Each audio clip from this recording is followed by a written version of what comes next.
Eto mga ka-farmers, meron tayong honey o tawag dito is dugus sa Bisaya. So baka gusto nyo mag-order mga ka-farmers, i-PM nyo lang ako. So ito yung honey natin mga ka-farmers na nandito. Ito meron tayong 5 bote, 6 to kanina. Nabenta natin yung isa. Tapos meron pang isang box doon sa kwarto. So yan. So baka gusto nyo bumili mga ka-farmers, ipaship natin LBC. Pwede tayo bukas magpapaship ako ng 3 bote, baka meron gustong sumabay. Ito ay pure honey, nanggaling ito sa Mindanao mga ka-farmers. So yan o. So ang per bottle nito mga ka-farmers ay 290. So wala pang, hindi pa kasali yung shipping doon mga ka-farmers. So ang per bottle 290. Ito, baka gusto nyong mag-avail, PM lang kayo sa FB page ko at doon na lang kayo mag-message para doon mas madali ang communication natin. So sana bumili kayo mga ka-farmers. Maraming salamat. Alright. Hello mga ka-farmers. Maraming nagtatanong sa atin kung available pa ba yung fertile eggs natin ng White Leghorn. So mga ka-farmers, ngayon lang ulit gumanda yung panahon. Ngayong oras na lang na ito. Kaninang umaga umulan pa nga ng malakas. So ito yung mga White Leghorn natin. Maraming nagpi-PM. So hindi ko ma-replyan lahat. Pero ito available pa rin, pero sa ngayon konti lang talaga yung makukolekta natin dahil sa panahon nung nakaraang araw. So sobrang lamig, sobrang lakas talaga ng ulan. Palaging nababasa yung mga manok natin, pati yung itlog nila dahil mababasa sila kapag malakas yung hangin. So paunti-unti lang mga ka-farmers, pag maganda na itong panahon ay mabibigyan ko lahat kayo ng mga fertile eggs nitong mga White Leghorn natin. So ito mga ka-farmers, yung mga White Leghorn natin, papansin nyo, merong iba dyan, talagang nagkakaputik dahil sa sobrang lakas ng hangin mga ka-farmers, papasok yung tubig dito. So kaya nagkaganyan yan, maputik. Pero ayos lang naman yung mga manok natin, hindi naman sila namatayan. So yan tuloy-tuloy na yung pangingitlog nila. Nung nakaraang araw, yung malakas yung ulan, meron silang itlog pero konti lang talaga at nababasa pa ng ulan. So, hindi ko muna kinukolekta yon. Yung mga hindi nababasa talaga yung kinukolekta ko. So, ayan sila.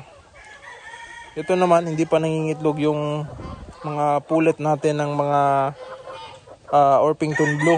Pati ito, mga maliliit pa. So, antay-antay lang mga ka-farmers sa fertile eggs ng mga White Leghorn natin. Dahil, sa mga susunod na araw, kapag maganda na talaga yung panahon, ay mabibigyan talaga kayo. So ito naman, yung mga Black Australorp atin, meron na tayong mga nakolektang mga itlog, pati yung mga RIR natin nakakross sa Barred Rock. So meron na tayong mga nakukolektang mga itlog, at baka sa mga susunod na araw, iloload na natin yun sa incubator para makapag-produce na. Tapos i-replace ko na yung mga rooster doon. Yung mga rooster dyan na nakabreeding na heritage breed, papalitan na natin yun ng yung mga asil natin. So yun ang para sa upgraded native na breeding natin.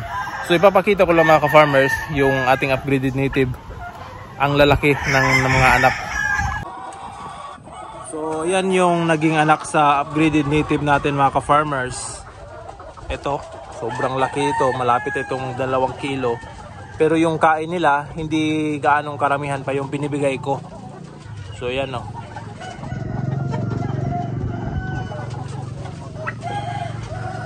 So konti na lang to, mga lalaki lang na naiwan dito. Yung mga babae, sineparate ko.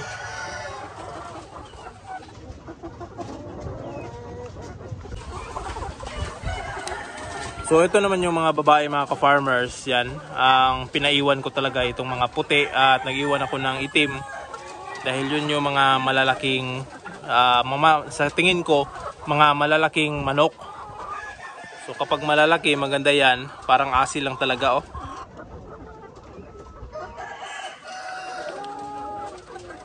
So meron tayong konting naiwan. Ito yung try nating gawing breeders din na mga upgraded native yan, malalaki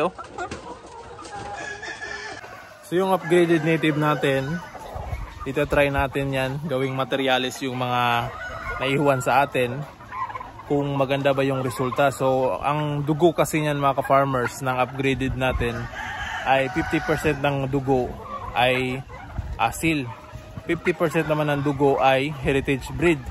So yung mga puti at saka itim, same lang din yun ng blood, 50-50. So ang gagawin natin dyan is either yung mga babae i-cross natin ulit sa asil na lalaki para makapag-produce ng 3/4 na asil, 1/4 na heritage. At yung rooster naman na lalaki na 50-50, ibabalik naman natin sa kanyang heritage breed para mas heavy siya sa heritage, pero sa tingin ko asil looking pa rin. So yan naman yung mga eksperimento natin. Hopefully maganda din yung maging resulta. So mag-advertise muna tayo mga ka-farmers. Ito yung ating honey. Baka gusto nyo mag-avail, PM nyo lang ako. 290 per bottle.